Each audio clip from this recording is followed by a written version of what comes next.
안녕하세요. 자, 스포츠 체형 관리사. 물론 이제 관리사라는 자격증이 되겠죠. 체형 관리사의 직무 교육입니다. 물론 이제 이 스포츠 체형 관리라는 것 자체가 굉장히 생소할 수도 있지만 원래가 이제 여러분들 운동을 하는 근본적인 목적은 뭐겠습니까? 건강 관리입니다. 근데 건강 관리를 하지만 건강 관리에 부수적으로 아니 어떤 맥락에서 또 건강 관리와 같이 더불어서 가는 것이다 봐야 되겠죠. 그게 체형 관리입니다. 이게 체형이라는 것은 이 체형이라는 말 자체가 무엇의 약자겠어요? 앞에가 신체란 뜻입니다. 우리 몸, 신체고 형은 뭐겠어요? 형은 형태입니다. 신체 형태를 어떻게 관리할 것이냐. 자, 우리 여러분들 잘 쓴 말이 많잖아요. 뭐 몸짱, 얼굴이면 얼짱, 몸은 몸짱. 요즘은 심지어 여러분들 뒤태가 아름다워야 된다. 그래서 엉덩이가 이쁘다 해서 엉짱 이런 말도 있어요. 그 말은 뭐 얼굴이 됐든지 얼굴도 마찬가지입니다. 여러분들 비만이 되면은 살이 찌게 되면은 얼굴이 얼짱이 안 돼요. 그러기 위해서는 결국 또 운동을 통해서 얼굴도 어떤 모습을 갖춰야 될 거 아니에요. 얼굴 형태를 갖춰야 될 거 아닙니까? 당연히 이제 신체 형태, 전체 형태가 되겠지만은 그중 얼굴, 또 상체, 하체, 뭐 심지어 엉덩이까지 우리가 뭐 힙업 이런 얘기 하잖아요. 다 뭐겠어요? 다 결국은 운동을 통해서 체형을 만들어가는 것이에요. 그렇기 때문에 여러분들이 갖고 있는 스포츠 체형 관리사라는 이 자격증은 굉장히 중요한 자격입니다. 방금 제가 말씀드렸듯이 이것은 저는 이제 이런 얘기를 항상 이 스포츠라는 관련된 얘기를 할 때는 꼭 저는 17세기 영국의 철학자 이야기입니다만은 꼭 이 얘기는 빠지지 않고 얘기를 합니다.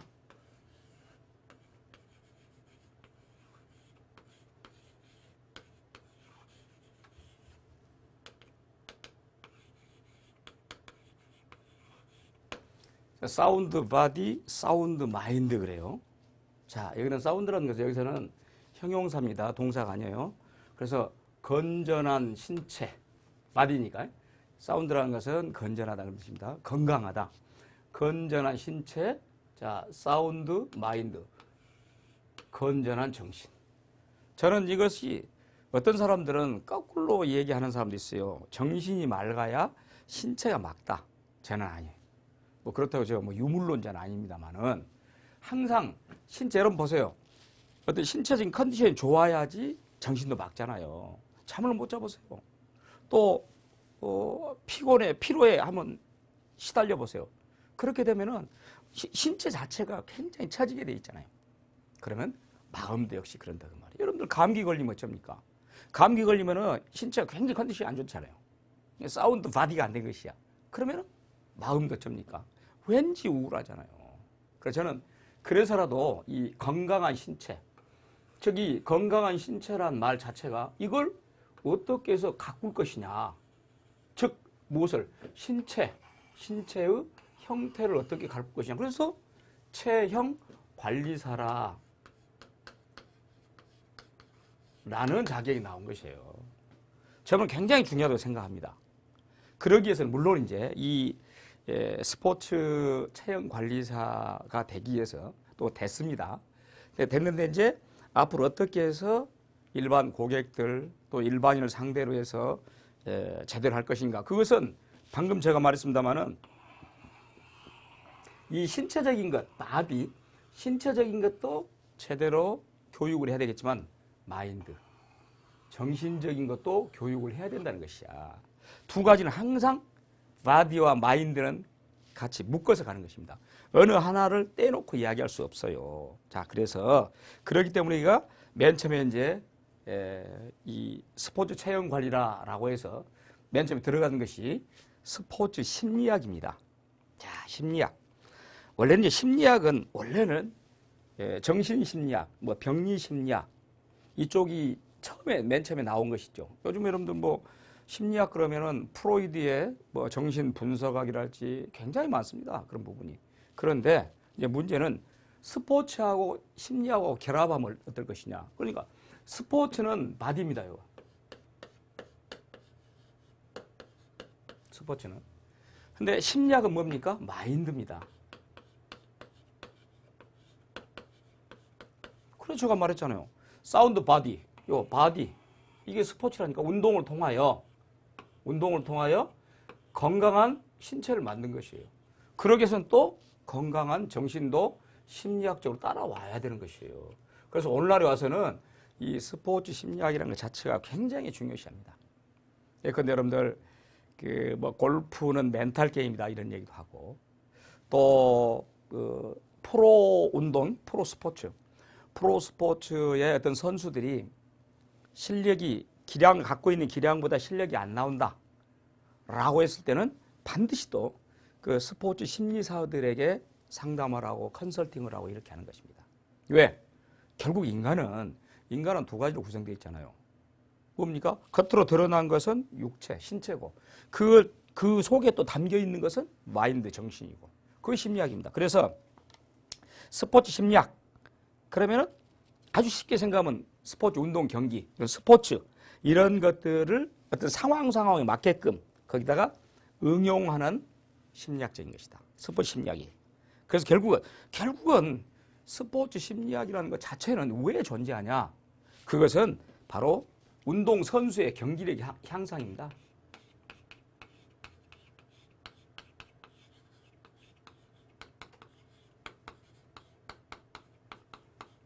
이것 때문에 존재한 것이죠. 궁극적인 것은. 그러니까 왜 제가 아까 그런 얘기 했잖아요. 원래 기량이 출중한 선수인데 원래는 기량이 굉장히 뛰어났어요.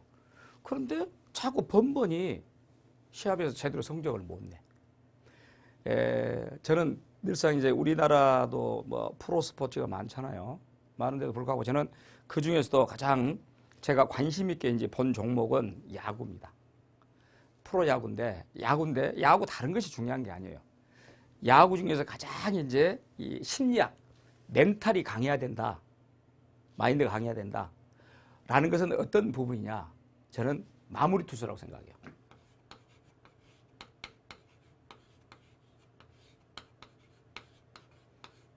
그래서 뭐 이제 우리 세이브 마무리, 릴리프 마무리 뭐 이런 말 하죠?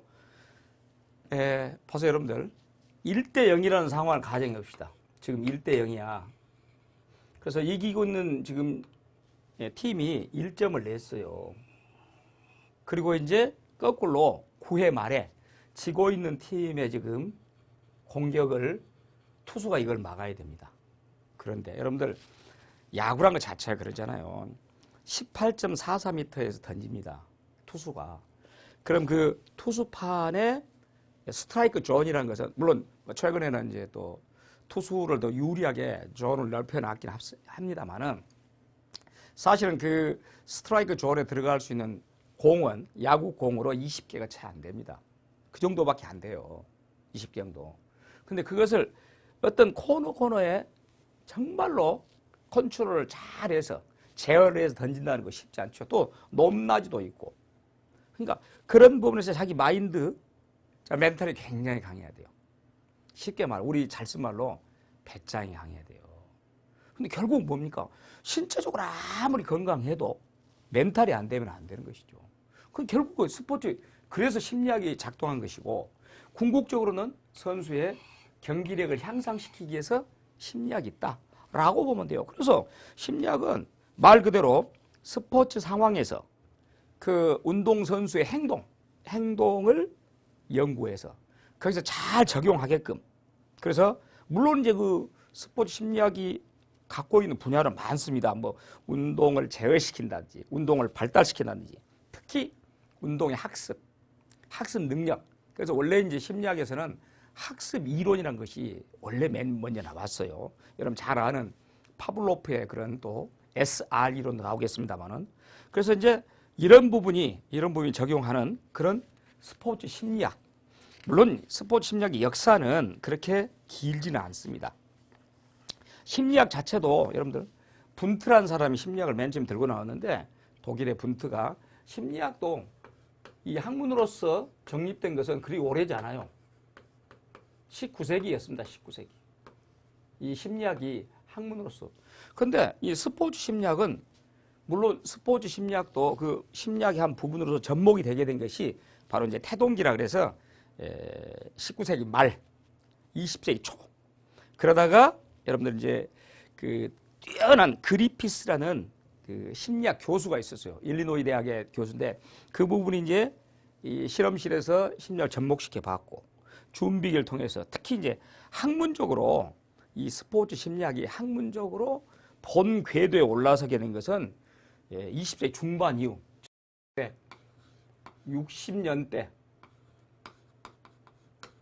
60년대 이후에 올라선 것입니다. 그러니까 불과 여러분들 이 스포츠 심리학이 궤도에 올라서서 학문적으로 발달하게 된 것은 지금으로부터 반세기 정도밖에 안 돼요.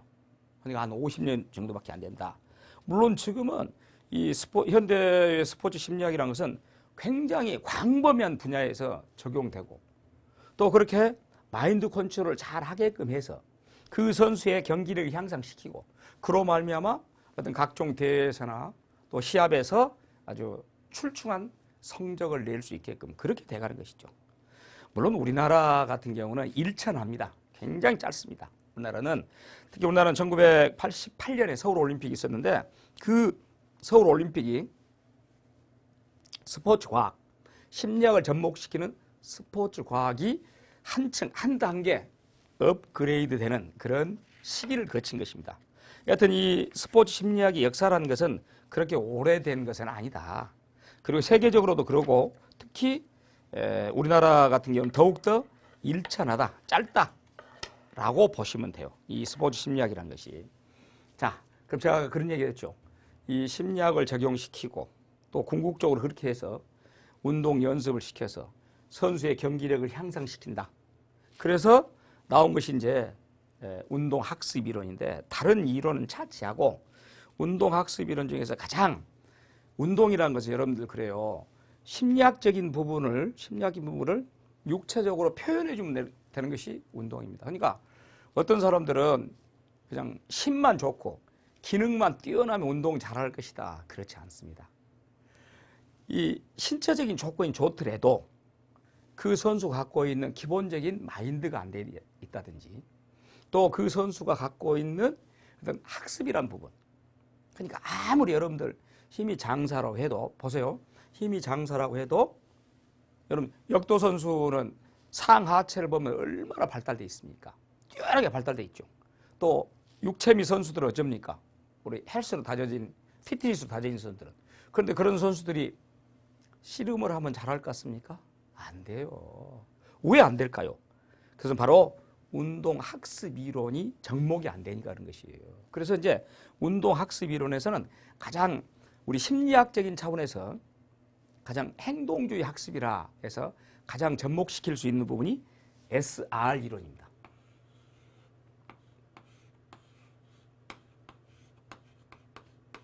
이 SR 이론이라는 것은 19세기 러시아의 자연과학자였죠. 생물학자. 파블로프가 들고 나온 이론입니다. 그건 뭐냐? 바로 S는 스티뮬러스의 자극입니다. R은 반응이고. 그래서 이건 자극과 반응이다 이런 얘기인데 물론 이제 파블로프가 이걸 들고 나올 때는 뭘 실험을 했냐면 개 타액 실험을 했어요. 내용은 이렇습니다. 내용은 개가 침을 흘리게 만든 것이에요. 만든 것인데 맨 처음에는 고기를 딱 주죠. 이럴 때는 이제 무조건적 자극이라 그래요. 그랬더니 개가 그걸 보고 침을 흘린 것이야.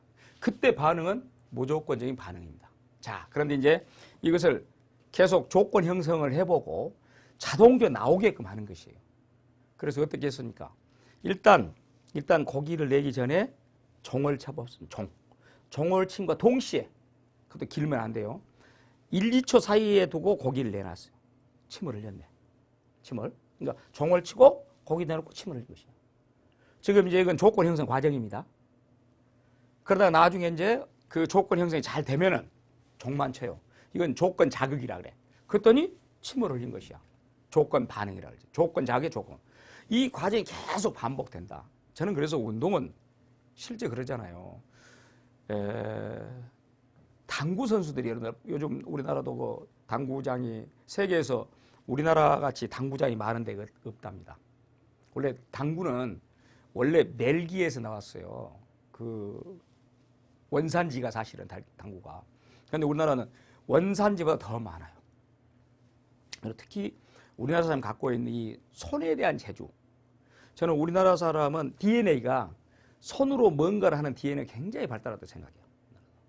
그것이 이제 아주 섬세한 것. 그렇기 때문에 여러분 보세요. 우리나라 사람들은 그 양궁 같은 거랄지, 응? 또 당구도 뭐 역사는 일천하지 짧지만은 세계 선수권대 월드컵 한국 사람 많이 거머쥐잖아요. 저는 그걸 볼 때는 왜 그렇게 잘할까? 자, 그것은 어떤 하나의 그 코스를 가지고도 수백 번을 쳐본 것이야. 골프도 마찬가지야. 골프도 그 코스에서 코스가 달라질 정도 치는 것이에요. 양궁도 마찬가지예요. 그러니까 저는 그것을 보고 느낀 것이 바로 학습 이론이에요. 그러니까 심지어 이제 어떤 말까지 나옵니까? 눈 감고 쏘아도 번역 맞춘다. 어? 눈 감고 쳐도 쓰리 쿠션이 들어간다. 어? 눈 감고 뭐 해도 골프 홀인원 한다. 이 정도로. 그건 전부 뭐냐? 전부 제가 볼 때는 자극의 반응 이론입니다. SR 이론. 이것은 이제 비단 운동 또는 공부 다 포함된 것입니다. 자, 우리 이렇게 이야기하잖아요. 공부라는 것은 간단하잖아요. 일단은 이해를 해야 돼, 이해. 응? 이해를 하고 통찰이다. 근데 학습 이론에서는 이해를 하고 그리고는 어떻게 합니까? 그들은 달달달 외워야 돼요. 암기해야 돼요. 저는 그래서 어떤 선생님들이 그런 사람들이 있어요. 응? 외우지 마라. 외우지 마라. 저는 제일 싫어합니다. 그런 사람은. 외우지 않은 공부는 없습니다. 반드시 외워야 됩니다. 다만 외우되 이해가 되지 않은 상태에서 외우면 안 돼요. 다시 말하면은 어떤 통찰이 된 연후에 인지라 그럽니다. 그걸 여러분들 학습 이론에서는 통찰을 인지라 그래요. 인식하여 안다 그래서 뒤에 나옵니다만은 이걸 인지라 그래요. 인지를 다른 말로 하면 통찰이라고요. 꿰뚫어 본다는 것이니까 인사이트라는 영어인데 이렇게 인지하여 여기까지는 당연히 해야 돼 이것은. 그리고 나서는 달달달 어떻게 해야 될까? 반복 학습이에요.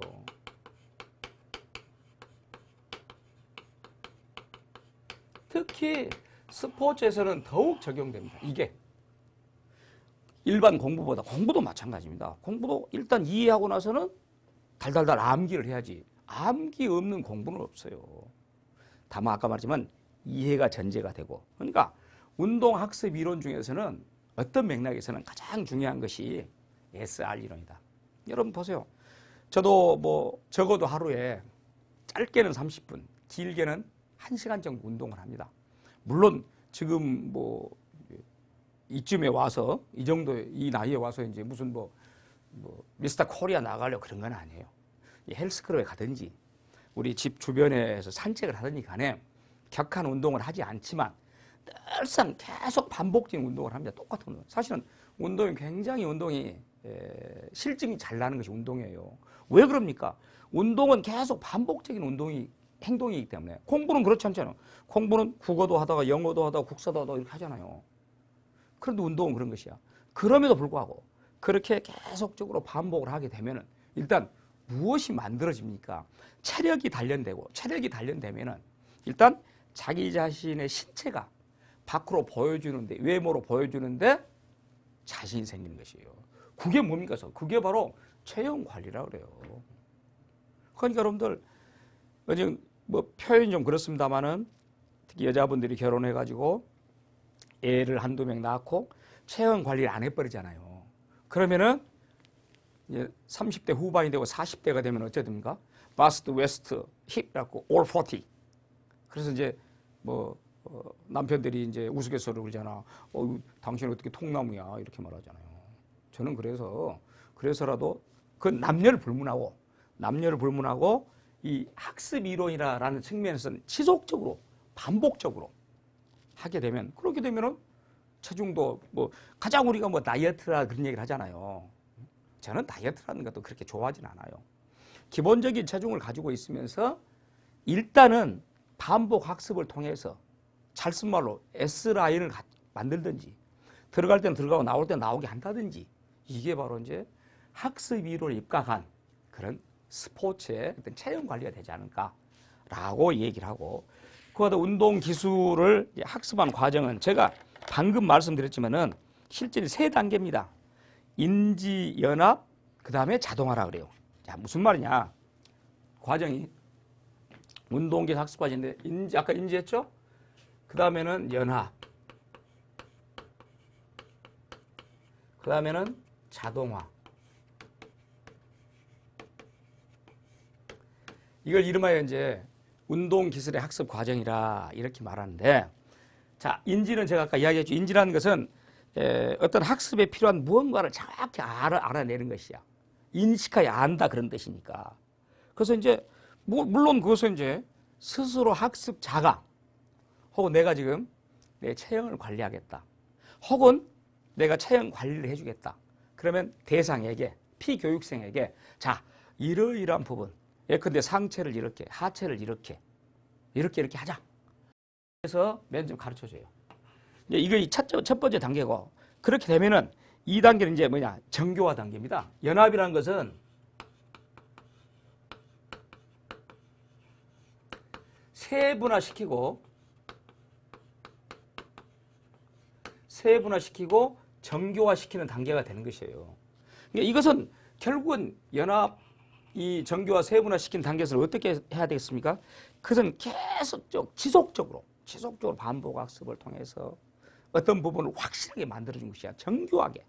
그러니까 뭐 내가 뭐 아령을 뭐 오른손으로 100개 하고 왼손으로 100개 하고 또 뭐 줄넘기를 뭐 몇 회 하고 또 잇몸 일으키를 몇 회 하고 지속적으로 이제 그렇게 해서 이제 어떤 근육을 발달시키고 어떤 것을 정확하게 만들 것이냐. 또 내가 뭐 야구 선수면은 투수는 어떤 운동을 해야 될 것이고 또 야수는 어떻게 해야 될 것이냐. 이런 부분을 하는 것이에요.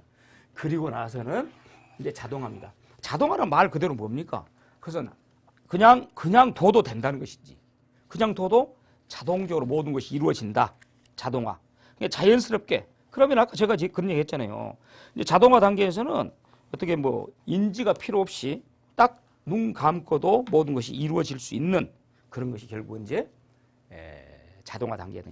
그러니까 결국은 운동기술의 학습 과정은 이 세 단계가 있는데 인지, 연합, 자동화인데 중요한 것은 지금 스포츠의 체형 관리사가 운동의 체형 관리사가 피교육생에게 이런 단계를 거쳐서 알게끔 하고 정교화를 시켜서 스스로가 자기 자신이 신체에 딱 배 있어야 돼요. 그러니까 자기 자신도 모르게 어찌해야 된다. 나와야 되는 것이 이제 물론 그건 쉽지 않다는 것이에요.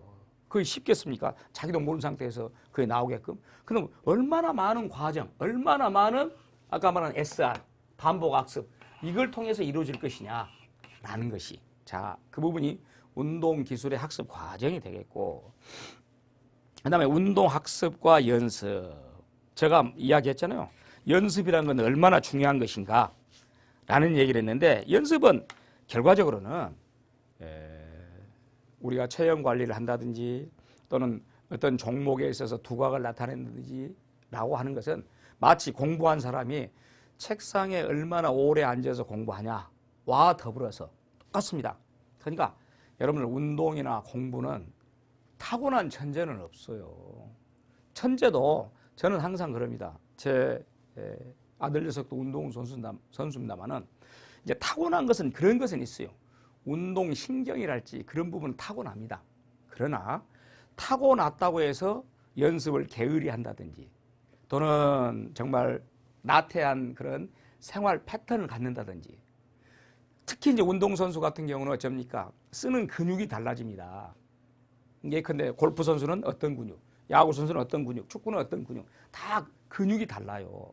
그럼 그 근육이 발달하게끔 지속적인 뭐가 필요하다? 연습이 필요한 것이죠. 그래서 결국은 운동이라는 것은 학습과 연습 이것이 없이는 안 된다.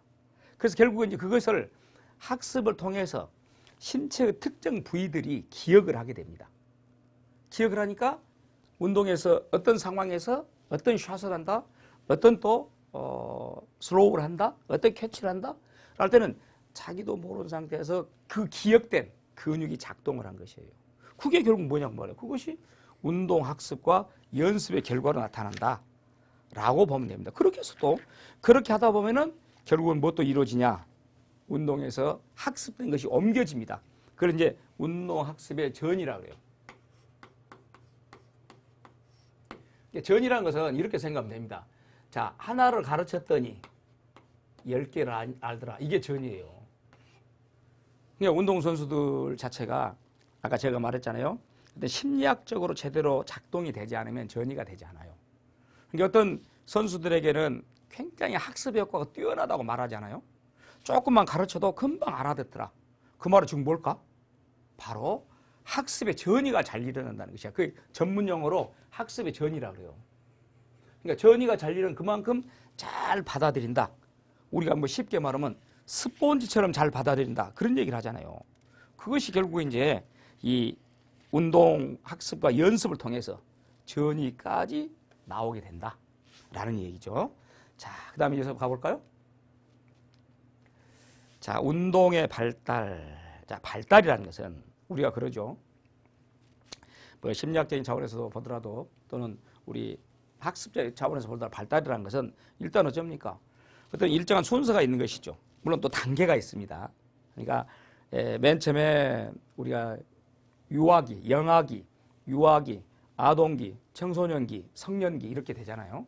그러니까 이런 발달이라는 것을 자체는 여러분 생각해보면은 이 운동은 그러면 과연 이제 이 발달이라는 운동 발달 단계에서 언제 시키는 것이 좋을까? 그건 굉장히 의견이 분분합니다.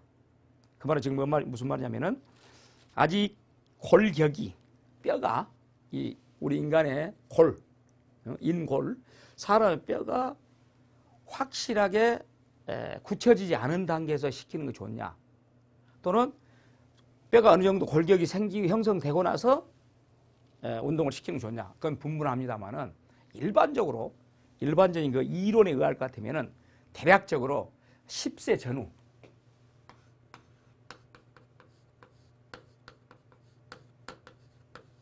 왜 10세 전후라고 말하냐면 이게 이제 발달 이론하고 관계가 있어요.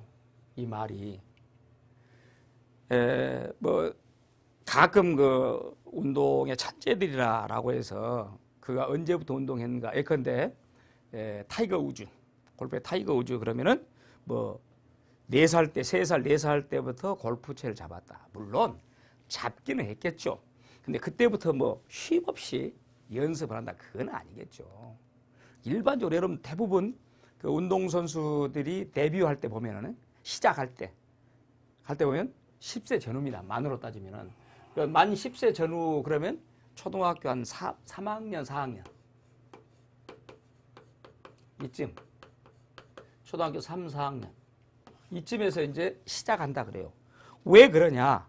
바로 이제 그때 인간의 이 발달이라는 것이, 이 운동의 발달이라 신체의 발달이라는 것이 이때 비약적으로 될 수 있는 것이니까. 그때 이제 어떤 모든 근육들이 학습을 통해서 기억을 하고 또 근육이 작동을 해서 어느 정도 이제 기능을 쌓을 수 있는 그런 부분이 결국 발달 단계와 관계된 것이니까. 그래서 물론 운동이라는 것은 운동 발달뿐만 아니라 인지 발달도 돼야 돼요. 그러니까 운동 잘하는 사람 간혹 그런 얘기를 하잖아요. 운동은 우직하게 해야 된다. 운동은 그다지 머리하고 관계없다. 그렇지 않습니다.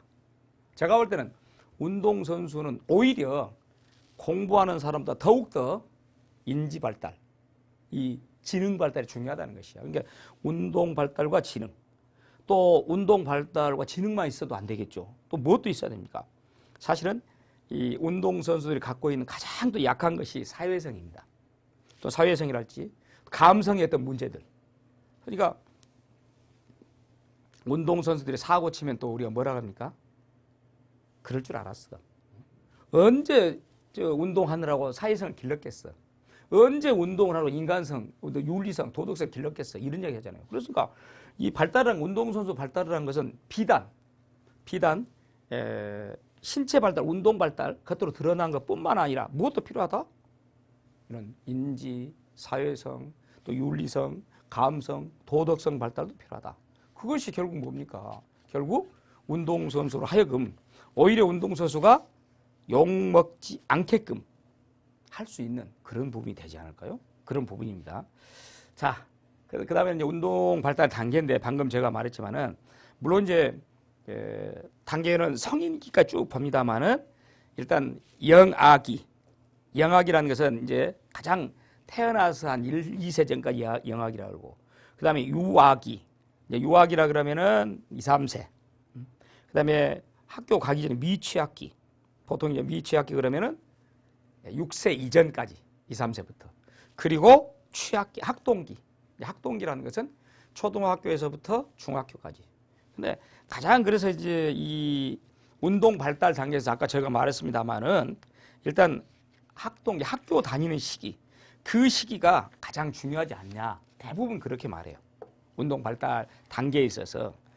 자, 이제 문제는 우리가 왜 운동을 하냐? 왜 체형 관리를 하냐? 아주 우리 궁극적으로 말하면은 그렇게 하게 된 결정적인 것은 건강과 직결되겠죠. 그런데 건강한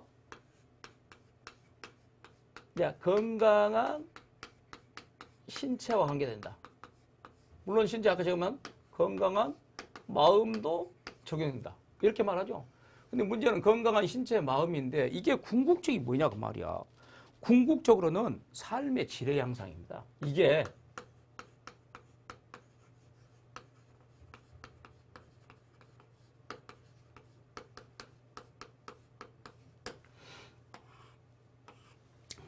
저도 주변에 이제 그런 친구들이 있어요.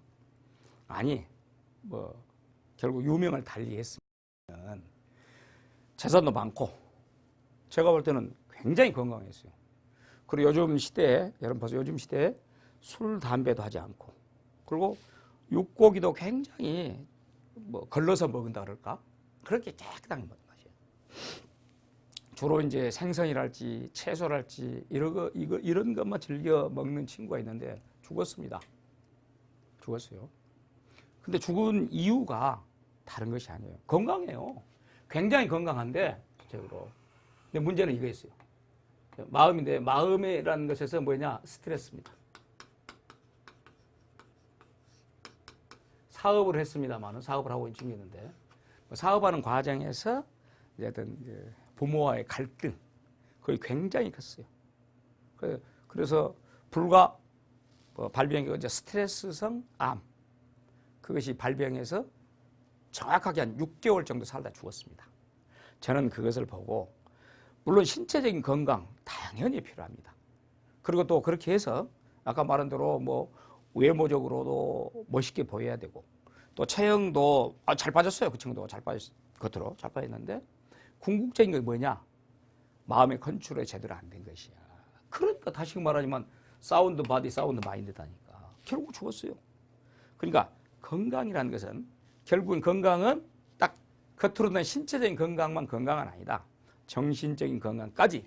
이게 신체적인 건강, 정신적인 마음적인 건강. 그렇게 해서 궁극적이 뭐다? 삶의 질의 향상이다. 물론 삶의 질이라는 것은 이것도 마찬가지입니다.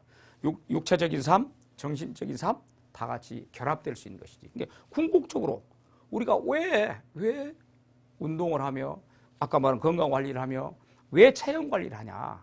그것도 답이 딱 나와 있잖아요.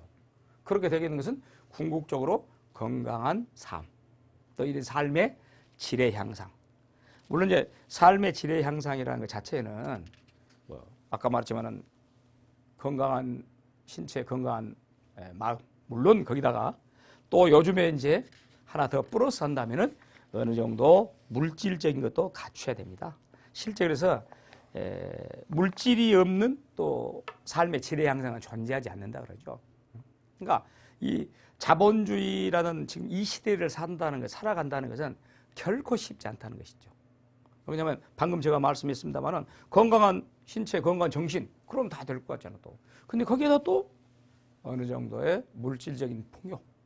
그렇게 해서 궁극적으로는 삶의 질의 향상을 가져와야 된다라는 것입니다. 그러니까 쉽지 않은 것이에요. 물론 여러분들은 이제 이 체형 관리사라는 측면에서는 거기 물질적인 삶까지 사실은 다루는 것은 아니겠죠. 우리가 다루는 것은 결국 뭡니까? 사운드 바디, 사운드 마인드다마는 그런 것이 궁극적으로는 정신적, 신체적으로 건강한 삶의 질의 향상이라는 측면에서 또 우리에게는 운동이 필요한 것이다 라는 얘기를 할 수가 있겠죠. 여튼 운동이라는 것 자체는 제가 아까 말했습니다마는 우리가 살아가는데 뗄래야 뗄 수 없는 것이다. 단 하루라도. 그래서 저는 특별하게 뭐 돈을 많이 들인 그런 운동은 하진 않습니다. 또 그럴 이유도 없고, 쉽게 말하면 맨손 체조라도 아니면 산책이라도 걷기라도, 물론 그게 나오겠습니다만 그런 것을 통해서 아까 건재는 신체를 기르고, 또 그러다 보니까 아주 쉽게 말하면은 소화도 잘 되고, 그러면은 또 일에 의욕도 생기고, 체력이 있기 때문에, 체력을 또 길러주기 때문에 일하면서 지치지 않고, 그것보다 더 좋은 거 있겠어요. 그래서 결국은 이 건강한 신체, 건강한 정신. 자, 그 다음에 이어서 가볼까요? 자, 그 다음에는 운동과 건강 관리다. 자, 건강과 운동의 관계를 보면은 아까 제가 말했지만은 운동이 건강에 미치는 영향이 있죠. 물론 이제 지나치게 운동 중독이 된다면 부정적인 영향도 있습니다. 그러나 대부분 긍정적인 영향이 많은 것이고, 또 이 우리 생애 주기라는 거 있어요. 생애 주기라는 거 있는데 그 주기에 맞춰서 또 운동이 적당한 운동이 필요한 것입니다. 예컨대 뭐 50, 60이 넘은 사람이 아주 격한 운동을 한다. 그건 맞지 않아요. 거꾸로 20대 정도 지금 아직 건강한데 맨날 슬로우 걷기만 한다. 그것도 맞지 않고. 그러니까 이 생애 주기에 따라 건강관리와 운동은 또 전부가 굉장히 밀접한 관련이 있는 것이고, 그리고 아까 말했지만은 습관입니다. 운동도 지속적인 습관이다. 버릇이라 그러죠. 버릇. 저는 뭐 한때는 그런 경우도 있었어요. 하루라도 보통 이제 1시간, 뭐 1시간 반, 뭐 피트니스 클럽, 뭐 수영, 뭐 기타 등등 이렇게 했는데, 그 당시에는 하루라도 하지 않으면은 몸이 어딘가가 찌뿌둥해요. 굉장히 소위 말해 근질근질하다고 말이지. 이제 그래서 그것도 습관이기 때문에, 그러면 그런 경우는 정말로 다른 일을 하다가도 자, 운동해야겠다, 나가서 하는 것이고, 근데 어떤 맥락에서는 그렇게 습관화시키고 버릇화시킨 것, 그것도 운동과 건강에 밀접한 관련이 있는 것입니다. 그래서 결국은 어떻습니까? 결국은 건강 증진 아닙니까?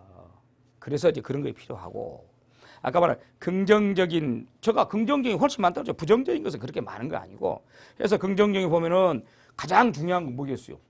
일단 우리 운동이 우리에게 주는 것은 일단 체력을 증진한다. 저는 그래서라도 중요합니다. 운동을 중요시 여깁니다. 이 체력을 업시켜 준 것이죠. 우리 같이 이제 이런 강의랄지 이런 일을 하고, 어찌 보면 저도 이제 이 강의라는 것은 정신적인 작동도 있지만은 육체적인 것도 필요합니다. 계속 서서 하루에 7, 8시간 한다는 거 쉽지 않아요. 근데 체력을 갖고 있다면 충분히 또 행해집니다. 거기다가 우리 현대인들은 과잉 섭취로 말미암아 뭐가 이야기됩니까? 비만 이야기되지. 그래서 비만은 또 떨쳐줄 수 있지. 운동으로 하면. 그럼 저는 이제 한 20년간 거의 몸무게가 똑같습니다. 똑같이 일정 부분 거의 플러스 마이너스 뭐 1, 2 정도. 그러다 보니까 그렇게 비만하지도 않고, 그렇다고 해서 또 그렇게 마르지도 않았고, 또 사실 우리 그러잖아요. 너무 그냥 마르면은 외형적으로 보기에도 좀 신경질적으로 보이고 그러잖아요. 그럼 뭔가 좀 사람들에게 어떤 여유를 주지 않은 것처럼 보이기 때문에 뭐 저 정도가 딱 맞잖아요. 뭐 그렇게 뭐 뚱뚱하지도 않고 그렇다고 마르지도 않고. 저 방금 말해 비만이에요. 그리고 이제 특히 이제 청소년기랄지 이런 경우는 딱 잘 시간에 자고, 또 성장 호르몬이 분비될 때 자고, 그 외에는 또 운동을 하게 되면은 어쩝니까? 이 신체 성장을 촉진합니다. 키 크는 약은 없습니다. 성장판이 열리는 그 시기에 잠잘 때 자주고, 또 공부할 때 공부하고, 지나쳐 혹사하지 않고, 그러면 당연히 신체 성장은 된 것입니다. 이것도 운동이죠. 그 다음에 각종 질병은 뭡니까? 각종 질병은 운동 부족입니다. 왜냐하면 운동을 하게 되면은 일단 모든 부분에서 산소 공급이 많이 돼요. 우리가 늙고 노화하고 병든다는 것은 산소 결핍입니다. 모든 질병은 또 산소 부족인 것입니다. 그러니까 우리 육체, 인간의 신체는 많은 산소를 요구한 것이에요. 그러니까 우리가 여러분들 뭐 운동을 떠나서 한번 깊은 산 속에 들어가서 그 산림, 숲 속에 있어 보십시오. 얼마나 상쾌합니까? 산에 가면은, 그 나무 속에 가면은. 왜 그런지 아십니까? 바로 나무가 식물이 뱉어낸 산소를 우리가 섭취한 것이야. 이게 식물은 거꾸로입니다. 산소를 뱉고 이산화탄소를 들이마시죠. 식물은. 우리 인간, 우리 동물 인간은 어쩝니까? 이산화탄소를 뱉고 산소를 마시잖아. 그러니까 모든 질병은 결국은 산소 결핍에서 야기된다라고 보면 돼요. 근데 운동을 하다 보면은 어떻게 합니까?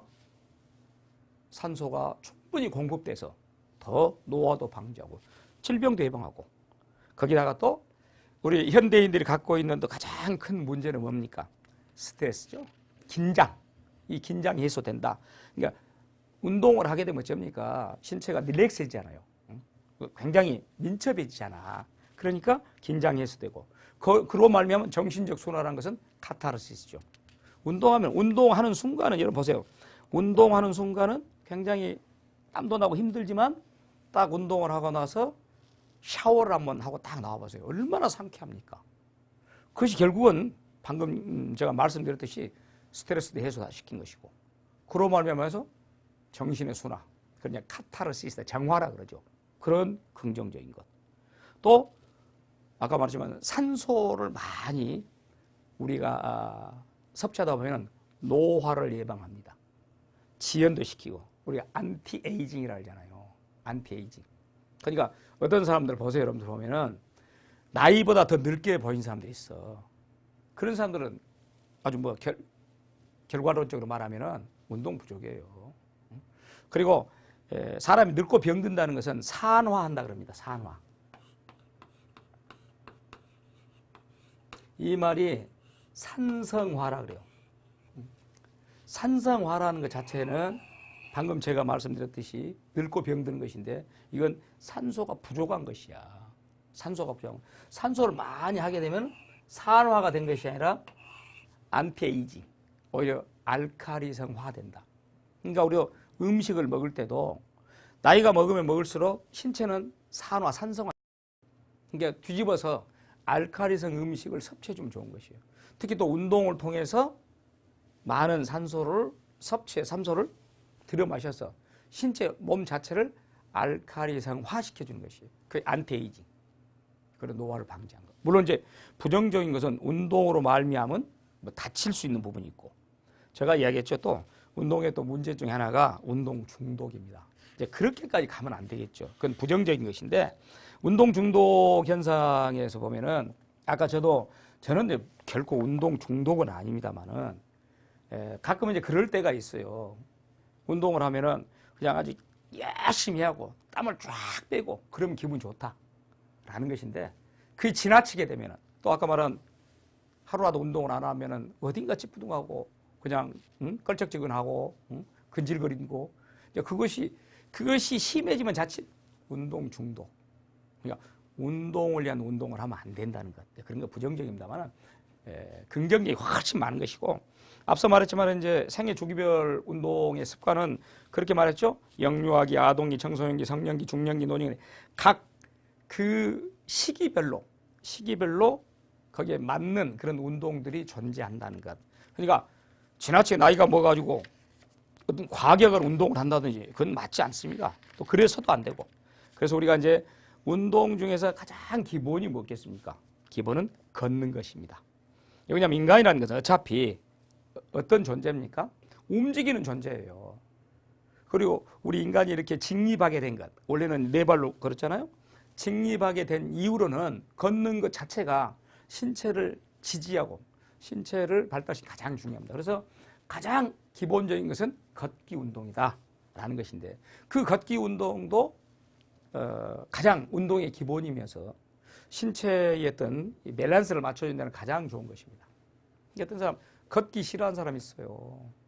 조그만 거리도 차 타고 가려고 하고 차 몰고 나가고 이건 거꾸로 안티에이징이 아니라 에이징, 늙으려고 하는 그런 내용이라는 것. 물론 이제 걷기에 이제 하기 위해서는 걷기 하기 위해서는 이 준비를 잘해야 돼요. 일단 신발이 좋아야 돼. 그런 것은 뭐 구두를 신다든 이건 아니죠. 그리고 가능하다면은 시간적인 여유를 두고 걸어라. 바삐 뭐 내가 몇 시까지 가야 되는데 라고 해서 그렇게 걷게 되면 그건 사실은 또 썩 좋은 운동은 아니에요. 여유 이제 빠른 걸음을 걷더라도 시간적 여유를 넉넉히 하는 것이고 또 물론 이제 걷는 것이라는 거 지루할 수가 있잖아요. 그러니까 어떻게 하자?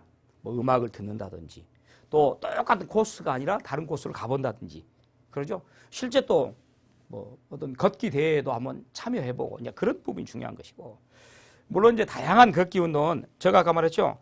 아주 속도를 굉장히 빨리 해서 걷는 것 이걸 파워워킹이라 그래요. 시속 한 6, 8km. 물론 이것은 이제 상당히 격한 운동입니다. 그것도 일종의 그런 거 하면은 마사이 워킹이라 해서 주로 이제 유목 생활하는 그런 마사이족에서 들고 나왔다. 그래서 하루에 뭐 3만 보 이상을 걷는다. 굉장히 많이 걷는 것이죠. 또는 노르딕 워킹이라는 것도 있고 또 걷는 것 중에서 또 상당히 격한 것이 계단 오르기라는 것도 있습니다. 사실은 이제 걷는 것에서 조금 더 이제 더 속도를 빨리 하면은 달리기가 되죠. 물론 여기서 말하는 달리기라는 것은 건강 달리기입니다. 건강 달리기라는 것은 가능하다면 달리되 그렇게까지 이제 뭐 많은 운동 육상 선수처럼 하는 건 아닙니다. 그래서 복장도 제대로 갖춰야 되고 여러 가지 이제 뭐 햇빛 차단제도 갖춰야 되고 여러 가지 또 이 복장 자체가 요즘은 땀 흡수가 잘 되는 것 이런 준비를 철저히 하고 그래서 건강 달리기를 익히는 데 있어서 이제 사실은 여러분들 달리기 할 때 보면은 평지에서 달리는 것 물론 이제 뭐 초보자는 그렇게 해야 되겠지만은 이제 오르막길을 달리기 하는 그런 부분도 있죠. 저는 조금 이제 한 20대, 30대 그쯤에서는 달리기에서는 실제로 이제 어떤 코스를 놓고 달리는 게 아니라 저는 주로 이제 어떻게 했냐 계단 오르내리를 많이 했습니다. 상당히 그것도 격한 달리기입니다. 어찌 보면은 그냥 걷는 것 차원이 아니라 뛰임박처럼 뛰어서 계단을 뭐 15층 아파트 계단을 오른다든지 또는 내린다든지 물론 여러분들은 이제 사실은 이 오르막길 달리기 오르는 것은 더 우리 어떤 관절이나 신체에 무리가 안 가요. 실제로는 내리는 길이 더 힘든 것입니다. 등산도 오를 때보다 내려오는 길에 더 문제가 많이 야기된다죠.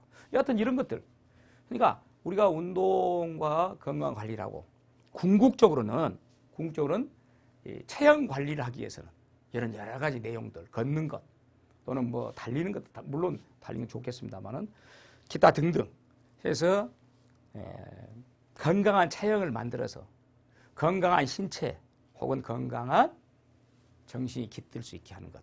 여하튼 이제 우리 첫 번째 시간에는 스포츠와 체형 관리라는 측면에서 이 스포츠 심리학도 접목시켜보고 그 여러 가지 이제 내용들을 살펴봤습니다.